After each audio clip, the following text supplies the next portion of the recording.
Hi, friends. Today we're going to read a story called The Christmas Bear. This is my little Christmas bear that I'm going to have for my story, is written by Anne Mangan and Joanne Moss. It's one of my favorite stories. Let's see what happens. It was nearly Christmas and it was snowing. Inside the shop, among all the other toys, a little bear was delighted. He was a polar bear and loved the snow. Now that it was Christmas, he hoped he would get home at last. He had been waiting a long time. He was sure someone would spot him in the window and want a bear to match the Christmas snow, but he was passed by every time. Someone must want me, thought the little bear gleefully when he felt himself being lifted from the window, until he heard the shop assistant mutter, "That bear won't sell. He's taking up good window space." The little bear was put on a high shelf inside the shop to make room for a cute pink teddy.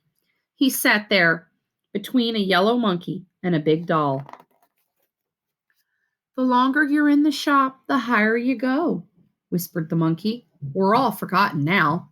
Children look on the lower shelves." "Why wasn't I sold?" asked the little polar bear. "Wrong shape and color," said the monkey. "You look like a teddy bear, but you're not one. I haven't been sold because I'm too yellow." "And I'm too expensive," said the big doll. "But cheer up, we can see lots of things from here." The shop looked very cheerful with all the Christmas decorations, but a shop wasn't like a home, the little bear thought. He began to feel quite dizzy. "I know, I've got an idea," said the monkey, and he wriggled off the shelf right into a child's arms. "You could do that," the doll told the little polar bear. "I'd be too afraid," he said. "I wouldn't dare either," said the doll. "I would break." So the big, beautiful doll and the little polar bear sat side by side and waited and hoped. A week before Christmas, a lady and a little boy came into the shop to buy a present for his sister. "Becky already has lots of dolls," he said. "Let's get something different." The little polar bear's heart lifted. He certainly was different. The assistant reached up and took him down off the high shelf. "He looks like a mistake," said the lady rudely. "People will think we got him cheap." They chose a calculator instead. The little bear felt his insides sagging. It was terrible to be a mistake. He flopped right over, and someone picked him up, gave him a shake, and set him back in his place. The next day, a girl came into the shop. She wanted a pretty toy to sit in her room and look nice. She saw the doll on the high shelf. "It's exactly what I've been looking for," she cried. The big doll was overjoyed. She didn't want to be hugged and loved as the little polar bear did. She just wanted to look pretty. The little polar bear missed the big doll very much. He sat on his high shelf all alone while people came in and out of the shop in a last minute rush to buy their presents for Christmas.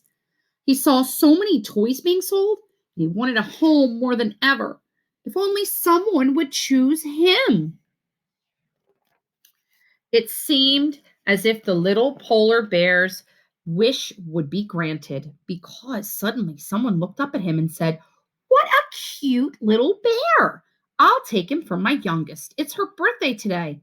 The little polar bear was delighted. He didn't mind being bumped along a bit in a bag all the way to his new home. "I have a surprise for you," the lady told her little girl. "Look." "Ugh," said the child. "I don't want a silly bear. I wanted a race car. You know I did." She threw the little bear across the room. Her mother picked him up again. "All right, darling, I'll exchange him for a car then." The little polar bear was bumped all the way back to the shop and put up on the high shelf once more. He felt worse than ever. He had given up all hope of ever being wanted and loved. On Christmas Eve, a man and a woman with friendly faces came into the shop. "We'd like to buy a Christmas present for our niece," said the woman. "A doll?" asked the assistant.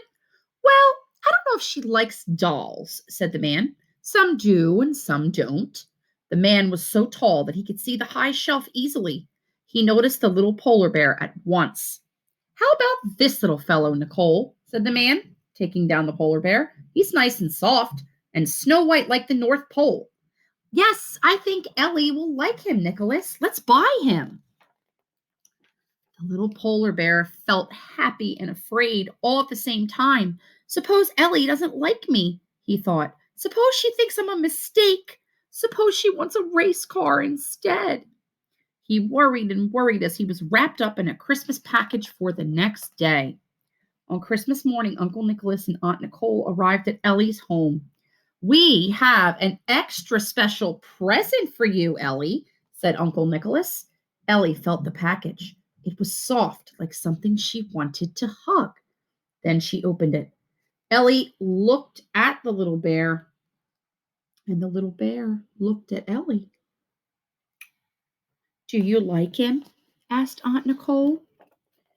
Ellie picked up the little bear and hugged him. She buried her face in his soft fur.